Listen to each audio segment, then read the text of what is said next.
Si je devais me lancer dans l'agro-pastoral en 2025, voici ce que je ferais. Tu sais très bien que je me suis lancé dans le domaine de l'agro-pastoral il y a plusieurs années de cela. Mais si je devais recommencer, voici comment je vais procéder. Ce que je vais devoir partager, c'est que va vraiment te gratifier. Reste attentivement jusqu'au bout de cette vidéo afin de pouvoir bénéficier de ces informations-là. C'est des informations stratégiques sur lesquelles, si tu ne les appliques pas, si tu ne suis pas la procédure telle que je vais partager ici avec toi, tu feras partie des contingences des personnes qui vont aller se lancer telles qu'échouer. Beaucoup de personnes échouent à cause de ces manquements. Donc je vais t'inviter de rester jusqu'au bout de cette vidéo afin de pouvoir bénéficier des pépites que je partage sur la page comme d'habitude. Donc avant d'aller plus loin, permets-moi de me présenter. Bonjour, bienvenue sur la chaîne. Si tu me découvres pour la première fois, je m'appelle Thierry Toukou. Sur cette page, on parle d'agriculture, on parle d'élevage, on parle d'entrepreneuriat, on parle d'investissement. Le but de la chaîne est enfin de valoriser et de vulgariser les produits du terroir africain. C'est de venir te permettre d'apprendre, à désapprendre, à réapprendre à nouveau et d'aller produire nos cultures du terroir, des cultures hautement rentables si c'est l'argent que tu veux gagner. Donc, c'est les thématiques qui te parlent. N'hésite pas à t'abonner en appuyant sur le petit bouton rouge, en validant la cloche, afin de ne pas manquer plusieurs vidéos que je diffuse sur la chaîne afin de t'aider. Je vais te demander aussi de mettre le pouce afin que la communauté YouTube puisse partager à plusieurs d'entre vous. Donc, sans plus tarder, je vais rentrer dans le vif du sujet. Avant de rentrer dans le vif du sujet, je vais te demander aussi, comme cadeau de bienvenue, regarde sous la barre de description de cette vidéo-là. Clique sur le premier lien qui est là, où je partage avec toi 10 idées de meilleure culture hautement rentables que tu peux lancer là dès maintenant, dès 2025, afin de pouvoir atteindre la prospérité à vie. C'est des cultures qui te laissent comme ça, ta famille et toi, dans la prospérité à vie. C'est de ça qu'il s'agit. Donc, je ferme la parenthèse et je partage avec toi les stratégies. Si moi, je devais me lancer là, présentement, là, en 2025, et nous sommes en pleine saison, la campagne est en train de battre son plein. Comment je devais procéder? 1. Je devais commencer d'abord à faire beaucoup de recherches. Tu vois, je ne fais pas la recherche pendant que la campagne commence là. Je fais de la recherche en amont. Beaucoup de recherches. Pourquoi c'est important de faire la recherche? On ne se lance pas dans des secteurs tels qu'agricoles par un coup de tête. Moi, je vois la plupart des personnes se lancer par suivisme. Si beaucoup échouent, c'est parce que c'est par suivisme. Ah non, parce qu'on a vu tel faire le piment, on va aller faire le piment. Ah, c'est parce qu'on a vu tel faire le tournesol, on va aller faire aussi le tournesol. On va aussi aller faire tel que le soja. On va aller faire le blé. On va aller faire l'élevage de poulets de chair parce qu'on a vu un tel faire. Sans faire vraiment de recherche. Donc, lorsque je vais faire mes recherches vont s'axer sur différents plans. Comme je vais énumérer ici. 1. La question que je me pose, c'est qu'est-ce que je voudrais faire exactement dans ma ferme? Qu'est-ce que je voudrais exactement produire? Parce que dans une ferme, on peut que faire, on peut faire de l'élevage, la partie que protéine animale, on peut que faire de l'agriculture, on peut faire de la pisciculture, on peut faire de l'apiculture, donc élevage des abeilles. On peut tu vois, voilà autant de choses qu'on peut faire dans une ferme. Et dans une ferme, il y a comme ça plusieurs activités qu'on peut aussi faire. Donc tu vois, ça demande de la réflexion. Est-ce que tu veux faire tout ça? Ou est-ce que tu veux juste choisir une seule spéculation? Quel est le modèle aussi que tu veux faire? Est-ce que c'est de l'agriculture industrielle, intensive, mécanisée sur la monoculture telle que la chimie? Est-ce que c'est de l'agriculture biologique? Est-ce que tu as dit que c'est de l'aquaculture? Est-ce que c'est de l'agriculture hors sol? Est-ce que c'est de l'agriculture naturelle? Est-ce que c'est de l'agriculture sous serre? Chaque modèle d'agriculture, ça demande de la recherche et ça demande que tu te renseignes là-dessus. Quels sont les types de cultures que tu veux produire? Veux-tu aller faire le macabo? Veux-tu aller faire des lignames? Veux-tu aller faire le taro? Veux-tu aller faire des céréales, maïs, sorgho, mil, tournesol, cosa? Veux-tu aller faire les cultures vivrières, maïs, arachides, haricots, tel que niébé, fonou, tel que sorgho, mil? Veux-tu aller vers les cultures pérennes? Donc, qui sont tels que la bourriculture, que je ne vais pas citer ici, tels que manguier, corosolier, pamplemoussier, tel que citronnier, tel que j'en passe, butaco, landian, sankola, kopinata. Veux-tu aller vers les cultures pérennes? Et tu sais que les cultures pérennes ici, ça va.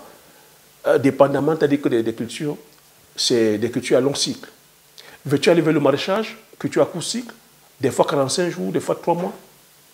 Veux-tu aller faire plutôt l'élevage? Quelle spéculation? Poulet de chair, poule pondeuse, mouton, chèvre, bœuf, porc, chèvre, pintade, canard. Qu'est-ce que tu veux faire exactement? Ça va demander vraiment que tu te renseignes sur tout ça. Une fois que tu as maintenant choisi, tu as dit que une fois que tu as choisi le modèle, il va falloir que tu apprennes longuement sur ce modèle-là.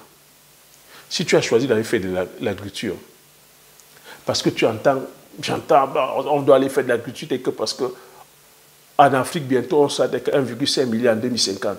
Donc, il faut aller faire de l'agriculture industrielle, intensive, mécanisée. Il nous faut des tracteurs. Il faut cultiver sur des grosses superficies. Je vais te demander aussi qu'il faut aussi être un peu raisonnable. Hein. Quel est le recul que tu as là-dessus? Ça va demander que tu as été renseigné. Est-ce que l'agriculture industrielle, est-ce que c'est parce qu'on est sur la mécanisation, parce qu'on est sur un tracteur que c'est rentable? Est-ce que c'est parce que tu es sur le tracteur que c'est rentable? Il faudrait que tu te renseignes. C'est quoi le coût d'un tracteur? C'est quoi? Tu dis que le tracteur, est-ce que ça fonctionne à l'eau? Est-ce que tu dis que voilà, présentement, tu peux te dire qu'acheter les terres? Est-ce que tu peux aller acheter 200, 300 hectares? Est-ce que tu dis qu'au niveau des entrants, tu vois, tu te renseignes, c'est très important. Ça va demander que tu te formes très bien quand tu as choisi le modèle. Si c'est le modèle industriel intensif, forme-toi.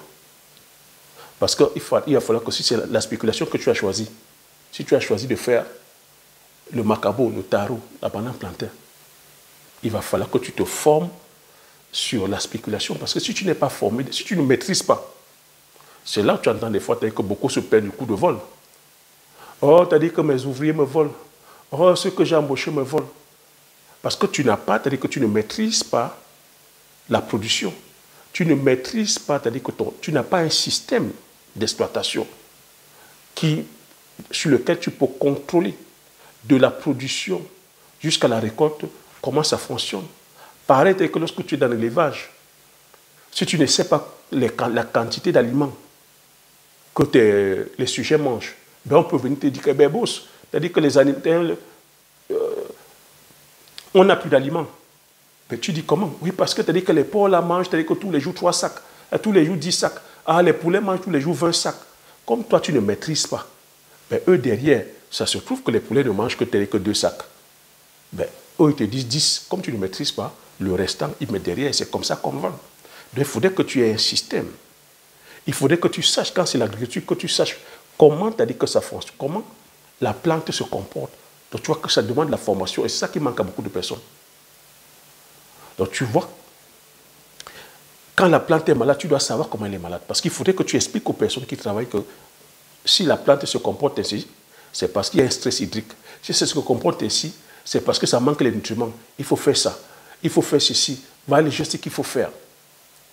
Savoir, c'est-à-dire que former tes équipes, savoir répondre aux besoins. Et quand tu n'as pas, c'est-à-dire que le retour, c'est-à-dire que quand tu n'as pas l'information dessus, tu dois aller chercher l'information, tu dois aller te former. C'est important. Autre concept, autre chose qu'il faut savoir, c'est que dans le secteur agricole, ça prend du temps. Ça demande du temps pour pouvoir commencer à gagner de l'argent avec le secteur agricole. Il ne faut pas aller à l'agriculture en disant, bon, comme on dit, ben,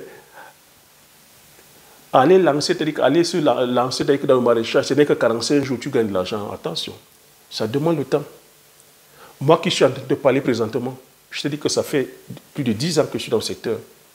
Tu peux voir que les plantations, quand je dis que je suis sur plus de 30 hectares de palmeraies, nous sommes sur plus de 6 hectares présentement avec de poivre. On continue encore à planter. On a des arbres fruitiers à poison. Nous sommes sur 60 hectares. Mais ça demande du temps. Parce que dans ce cheminement-là, c'est beaucoup de temps, c'est-à-dire que de travail.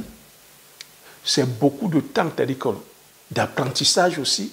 c'est beaucoup de temps qu'on passe aussi, c'est-à-dire que là, dans des difficultés où on se relève à chaque fois. C'est beaucoup d'argent aussi qu'on injecte. C'est important de comprendre ça. Très important.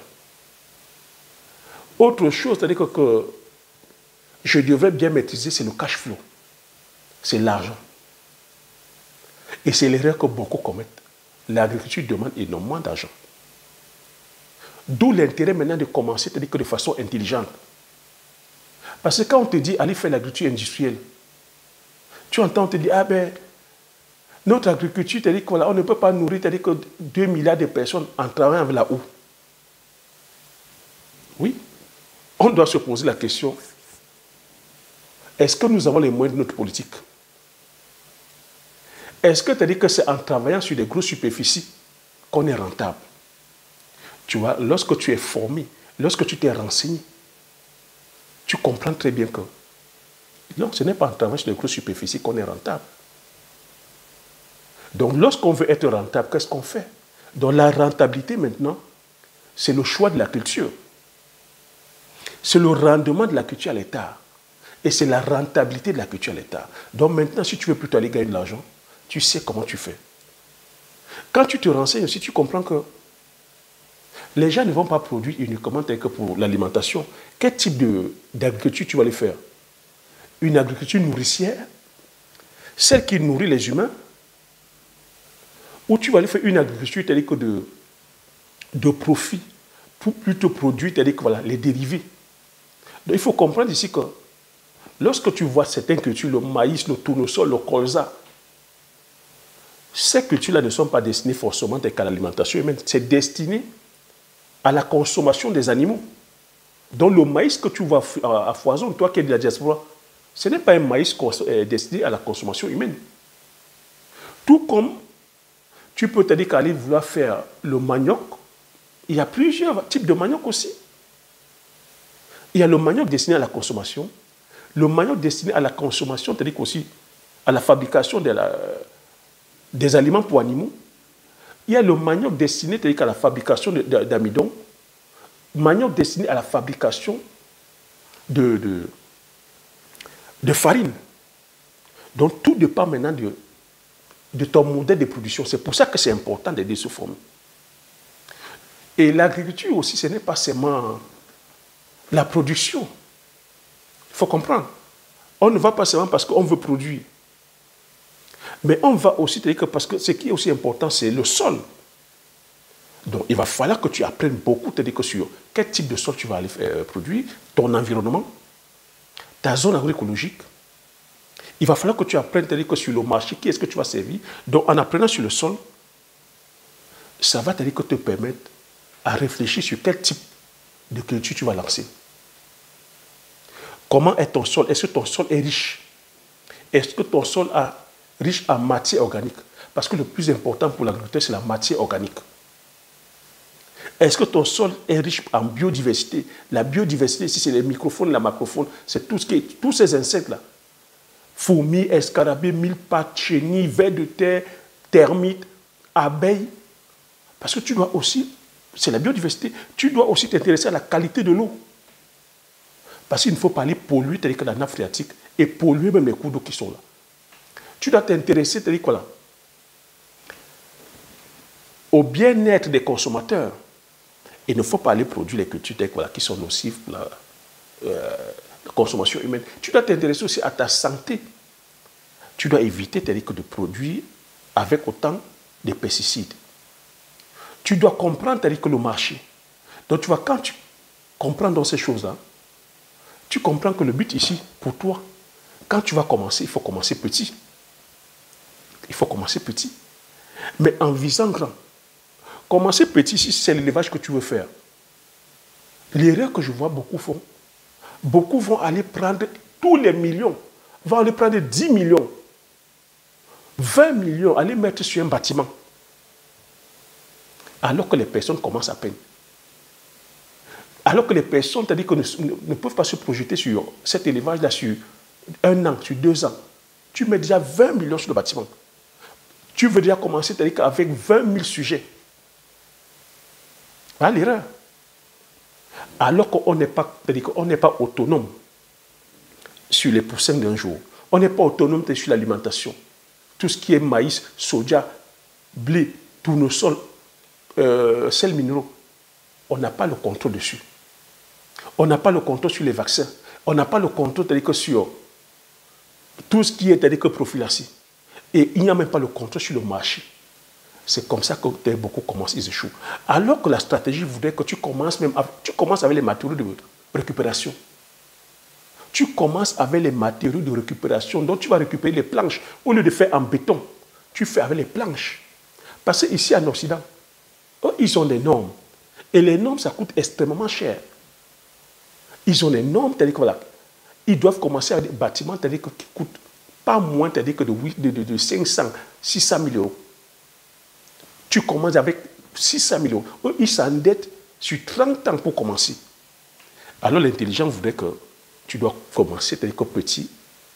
En commençant petit, ça te permet, c'est-à-dire que de grandir. C'est pour ça que je dis ici qu'on se doit d'aller faire l'élevage de poules locales. C'est-à-dire que tu mets une couveuse, ça te permet de grandir au fur et à mesure. Tu dois aussi bien sélectionner ton modèle d'élevage. Tu ne vas pas aller faire l'élevage de porc dans un milieu où c'est des musulmans. Tu dois sélectionner l'alimentation. L'alimentation, c'est pour ça que j'ai dit ici qu'on se doit de produire massivement le manioc. Parce qu'il est aberrant qu'on soit en train d'importer le maïs, importer le soja que nous ne fabriquons pas, que nous ne produisons pas. Eux, ils font le soja et le maïs pour l'alimentation des animaux parce que c'est ce qu'ils produisent. Et ça fait travailler les agriculteurs occidentaux. Alors, si nous aussi, on se mettait maintenant à produire plutôt massivement le manioc, produire massivement le l'igname, la banane plantain, la patate douce, le sorgho, le mil, et qu'on transformait en aliment pour les animaux, tu vois qu'ici, ça réduirait le coût de production. Parce que le but ici, c'est de réduire le coût de production. Il faut tenir compte du coût de l'énergie. Le coût de l'énergie. Donc tu dois commencer avec déjà petit, déjà peut-être sur 1 hectare. Si c'est l'agriculture que tu fais, tu commences petit. Ou même sur 2 hectares.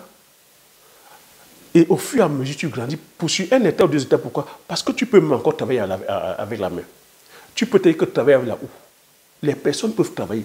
Ça te permet de contrôler la main-d'œuvre. Parce que la main-d'œuvre est capricieuse. Imagine si tu as 2 ou 3 hectares et que tu vas acheter un tracteur à 20 millions, à 30 millions, à 60 millions. Est-ce que tu as ces 60 millions?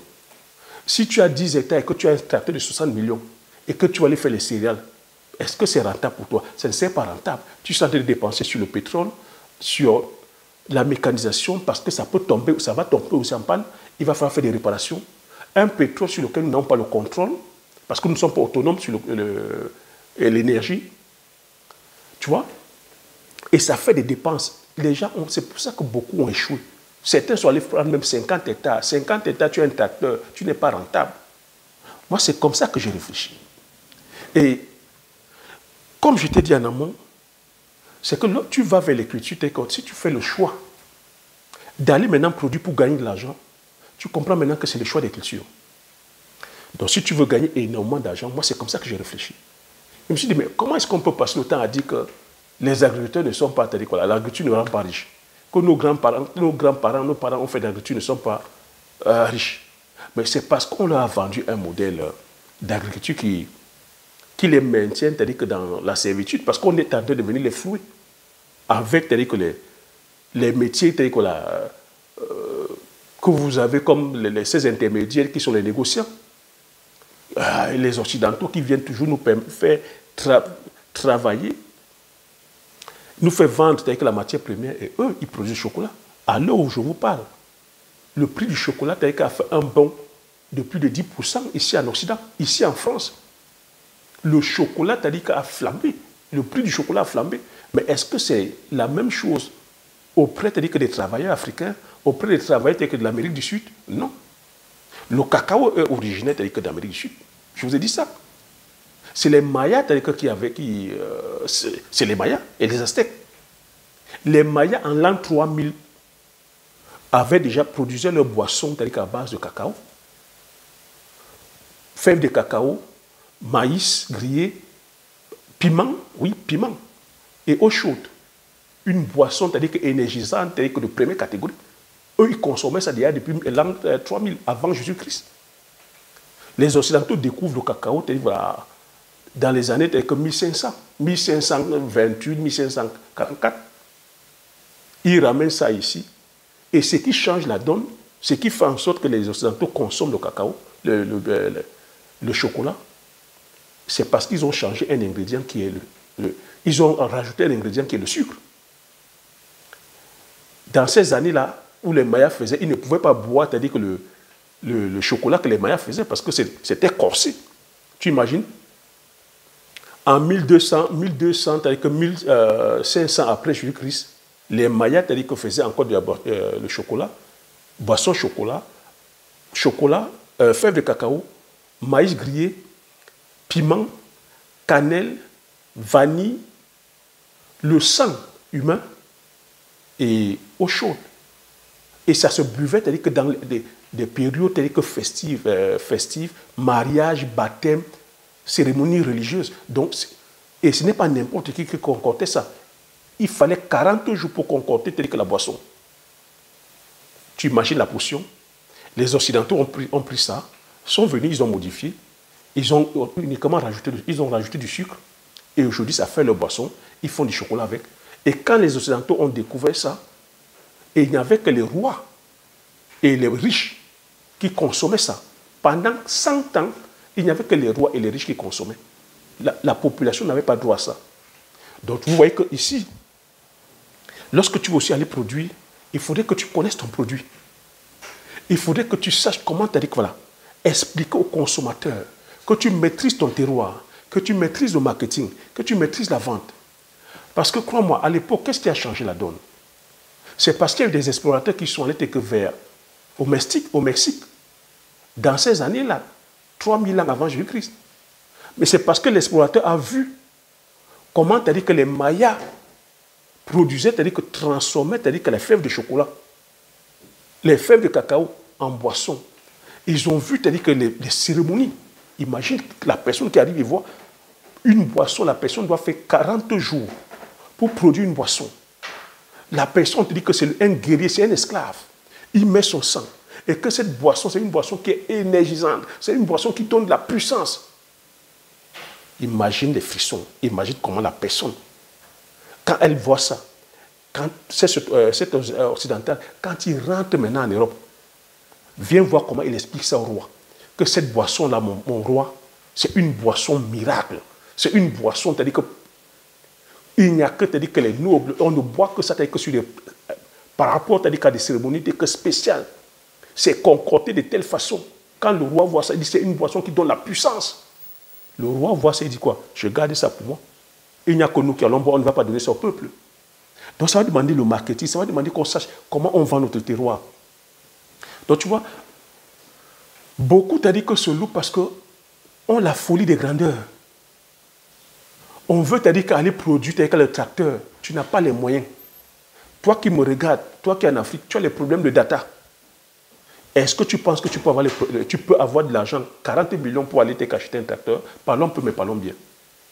Comprendre aujourd'hui aussi que nous sommes allés que dans un monde de rapport de force, j'ai coutume à vous dire qu'aujourd'hui, les semences que vous voyez, l'agriculture, nos États n'ont plus le contrôle.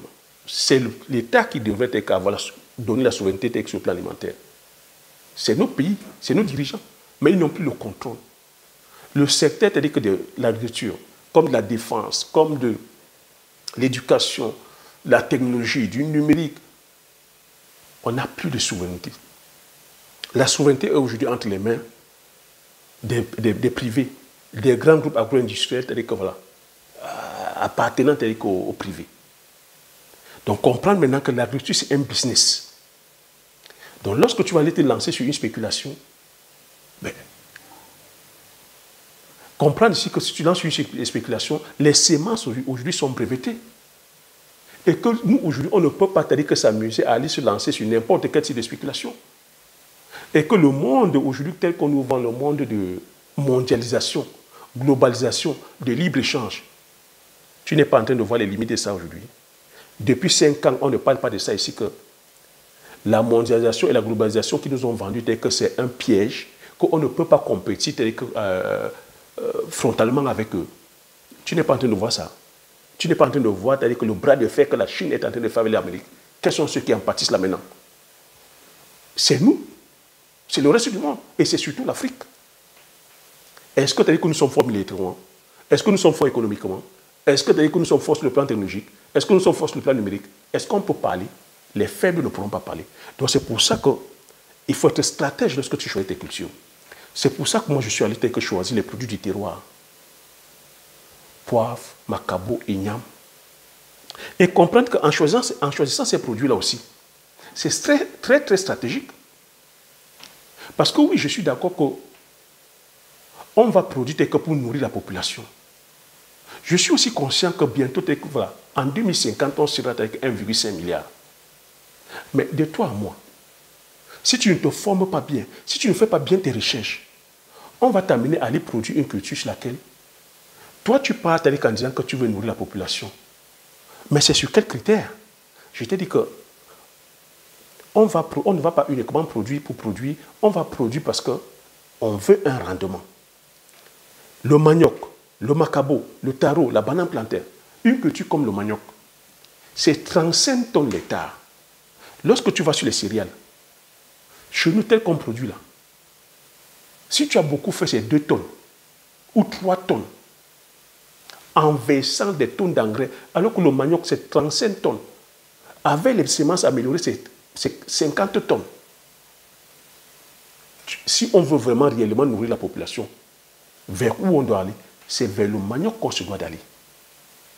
C'est vers la banane plantain qui produit massivement. C'est vers l'igname, c'est vers le taro, c'est vers nos tubercules, c'est vers le sorgho, c'est vers le mil. Mais je viens de te faire un dessin en te disant que nous sommes dans une guerre économique. Si un industriel a pris le temps de pouvoir produire ses semences, tu sais le temps que ça prend de produire les semences, par exemple le blé, en termes de recherche et développement, ça prend 10 ans. Ça prend 10 ans pour des compagnies sémencières de sortir des variétés de blé. Donc tu imagines quelqu'un qui a pris 10 ans pour pouvoir sortir une variété de blé. Ça veut dire que c'est des millions d'euros que la compagnie a dépensé. Et il faut très bien que la compagnie récupère ces millions d'euros. Lorsqu'elle sort dans ses semences sur le marché, tu penses qu'elle viendra jouer l'enfant des cœurs? Si elle sort la semence de blé, de soja, sachant que son objectif c'est de faire du chiffre, c'est de faire de l'argent. Nous sommes dans un monde capitaliste, c'est de faire le profit. Et que le manioc, c'est le manioc qui est consommé. Le manioc a un rendement de 35 tonnes. Tu penses qu'il viendra faire la publicité pour le manioc? Ils vont tout faire pour détruire le manioc. Ils vont tout faire pour détruire l'igname. Ils vont tout faire pour détruire toutes nos cultures parce que ça vient gagner les parts de marché. Imagine un seul instant que le manioc puisse être cultivé ici en Occident. Leur malheur, c'est que le manioc ne peut pas être cultivé ici en Occident par rapport à la météo, par rapport au temps. Comme je t'ai dit, il faut prendre compte de l'environnement. Comme il fait froid ici, c'est l'hiver, le sol gèle, et le manioc, c'est une tubercule de cycle long, donc 12 mois, ça ne peut pas produire. Mais imagine un seul instant si ça pouvait produire. Mais ils sont en train de produire le manioc massivement ici en Occident. Mais comme ils veulent gagner aussi des parts de marché, c'est-à-dire que dans les zones tropicales, mais c'est de bonnes guerres pour eux. Hein. Et dommage pour ceux qui ne font pas la recherche. Ils vont continuer à faire des recherches, continuer à mettre en avant leur culture pour que ça puisse être consommé ailleurs, pour gagner les parts de marché. C'est ça le libre-échange. Ils vont payer les pages publicitaires. Ce sont ces mêmes personnes qui ont les chaînes de télévision, qui ont des chaînes de radio. Ils payent les chercheurs. Ils financent les chercheurs. Les mêmes organismes viennent financer nos États, viennent financer nos institutions de recherche.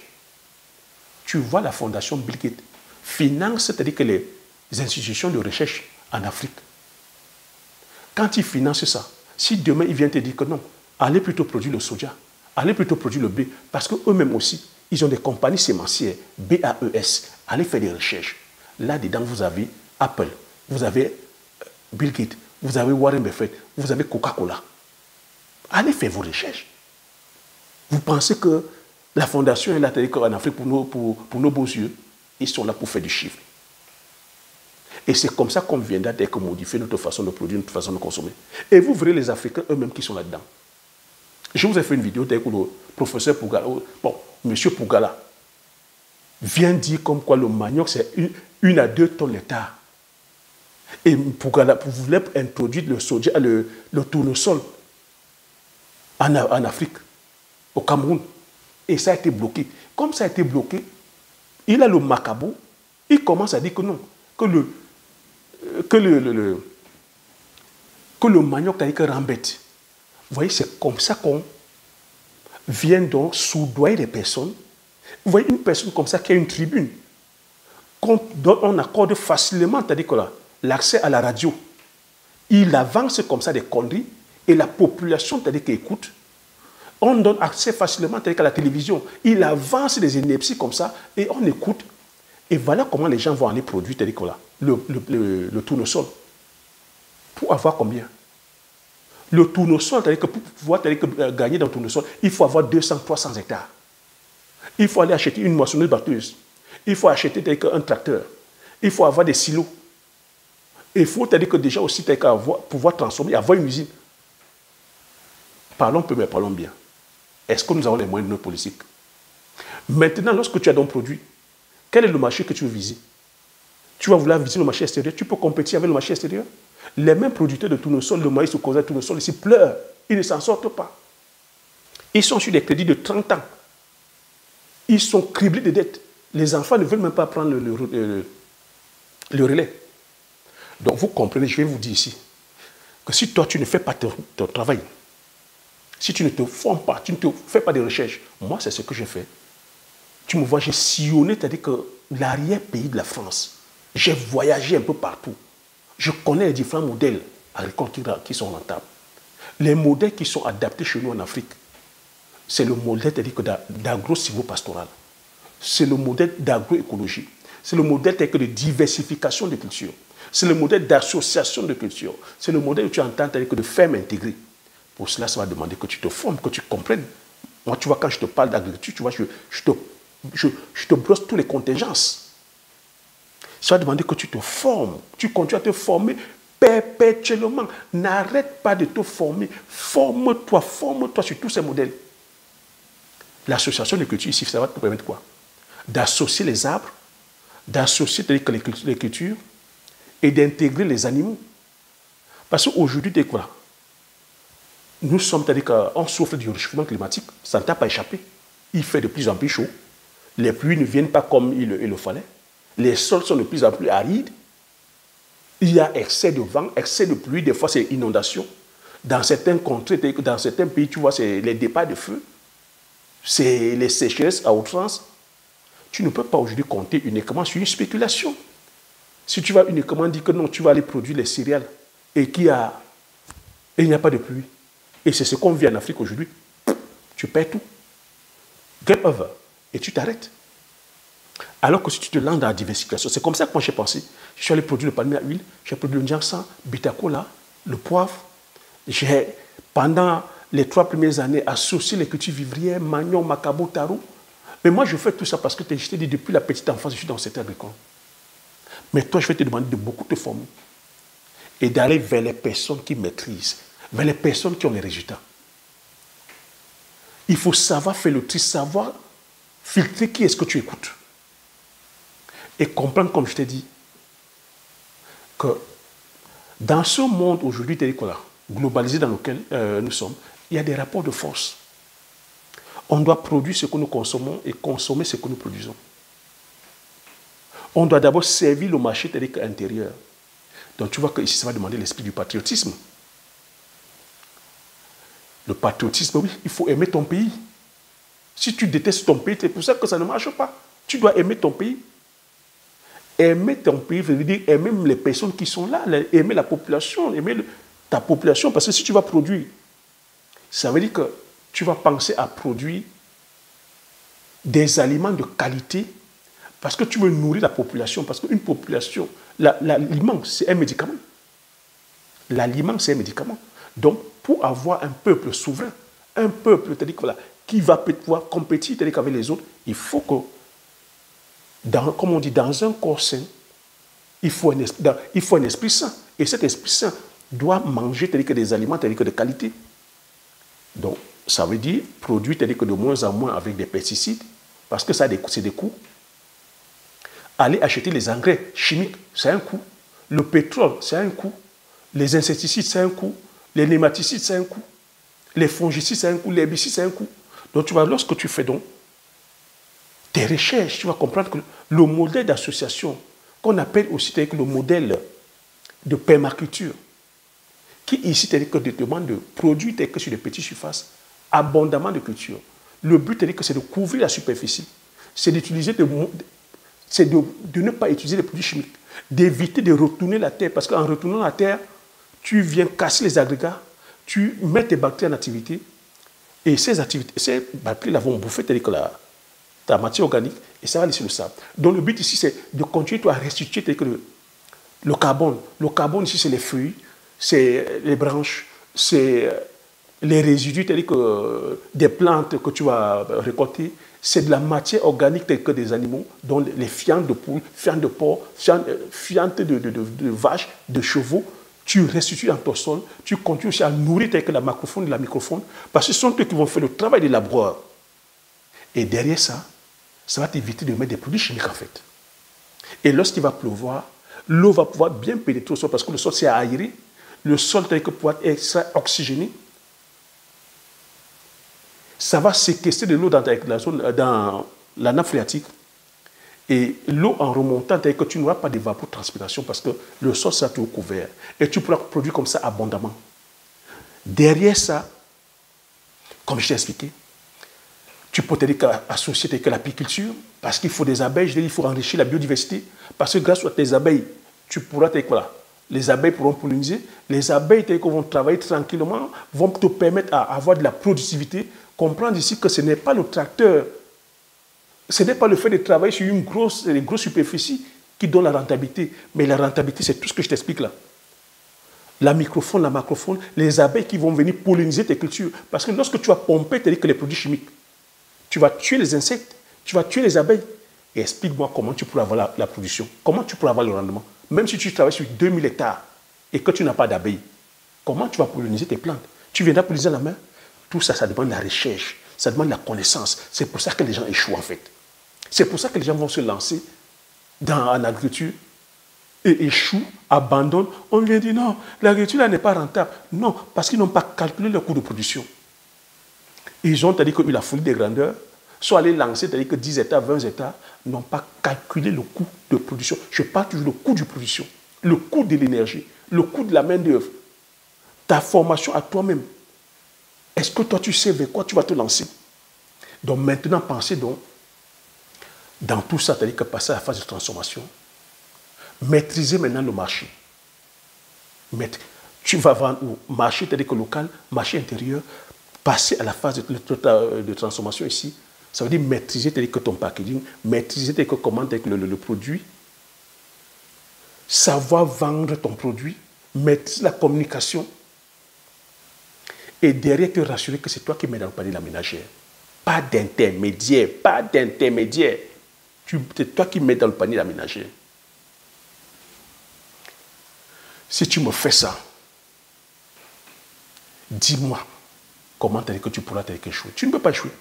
Moi, tu vois que c'est un secteur qui se pense. Tu commences d'abord par viser le marché local. Tu as vu le rapport de force? Lorsque tu vises le marché international, fais attention. Est-ce que tu viens compétir avec eux? Si tu viens compétir avec eux, tu as vu comment on a fait? Taxe douanière. Taxe douanière, pourquoi? Parce qu'ils se sont rendus compte qu'ils ont déporté toutes les usines.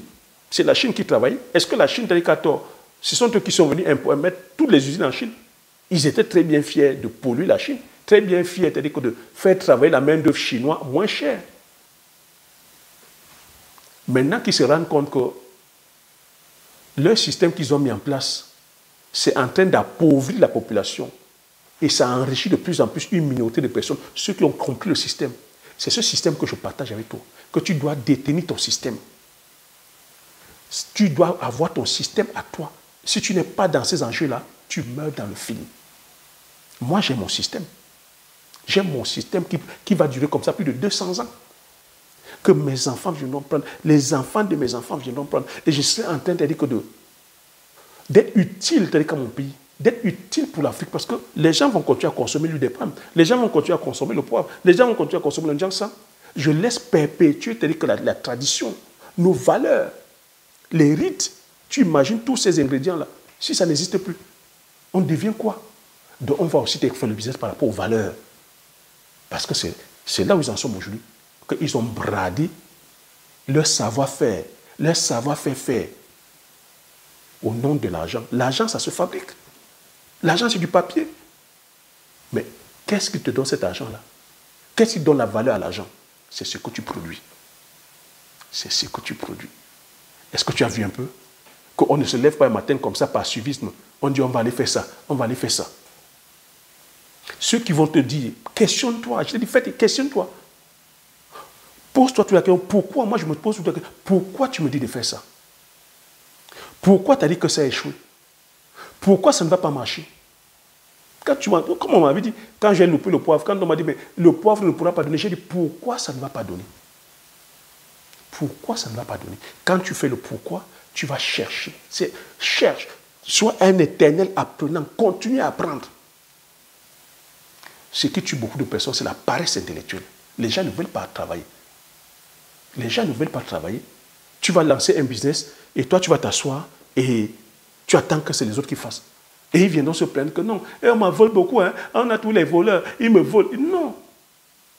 Quand tu as maîtrisé, c'est-à-dire que ton business, et que tu as mis un système, c'est-à-dire que de contrôle, un processus, je veux dire, un monitoring de comment, c'est-à-dire que de la pépinière jusqu'à la transformation, les différentes étapes. Quand c'est l'élevage, tu as mis les différents processus. Combien tu dis que les animaux mangent? Comment quelle est la leur? Quand l'animal est malade, comment tu as dit que ça se comporte? Comment est-ce que ça se soigne? Quel est le dosage qu'on doit prendre? Le prix, tu as dit que des médicaments, même comme on sait que c'est fluctuant, mais tu sais quand même la dose qu'il faut prendre. Quand tu maîtrises ça, comment tu veux qu'on te vole? Mais quand tu ne maîtrises pas, surtout quand ils savent que tu ne maîtrises pas, tu meurs dans le film. Beaucoup ont échoué, beaucoup ont déposé à cause de ça. Ce que je te donne là, c'est du pain béni. C'est du pain béni que je te donne. Beaucoup ont échoué parce qu'ils ne maîtrisent pas le processus. Et comme je t'ai dit, ça prend du temps. Je ne suis pas là où je suis là aujourd'hui parce que, pas un claquement de doigts. Ça prend du temps pour maîtriser ça. Ça prend du temps pour savoir ces différents rouages-là. Pour savoir comment tu as dit que t'adapter. Et avec cette économie qui change à chaque fois. Où tu as dit que les prix sont volatiles. Lorsque vous allez faire l'élevage de poulet de chair, vous allez faire que dans les céréales, les prix sont volatiles. Les céréales, les prix ne sont pas fixés par nous. C'est fixé ici en Occident. Et c'est à la bourse. Donc c'est volatile, c'est comme le pétrole. Il n'y a pas une science exacte. Comment tu peux être fragile? Comment tu peux être serein avec ça? Donc tu vois que ça demande la connaissance, ça demande de te former, ça demande de t'adapter à chaque fois. Donc voilà ce que je voulais partager sur cette vidéo. J'espère que tu as aimé. Si tu as aimé, que tu fais ça. Parce que à chaque fois, c'est de la connaissance. Et surtout que tu sais qu'ailleurs, on vous vend ça. Personne ne vous donne la connaissance que je donne. Et vous allez ailleurs, on va vous donner des informations erronées. Et vous allez payer vachement cher. Et vous venez que vous asseoir, vous étonnez que ça ne donne pas. Prends ça, mets ton pouce, partage massivement autour de toi afin que ça puisse bénéficier des captures d'entre vous. Abonne-toi si tu n'es pas encore abonné. Comme j'ai coutume à dire, l'information c'est la connaissance c'est la richesse. Et une fois que tu as ces informations, tu appliques tes stratégies et tu passes l'action massivement afin d'impacter ta vie et impacter la vie de tous ceux qui t'entourent. Sur ce, je te dis merci. À la prochaine vidéo. Ciao.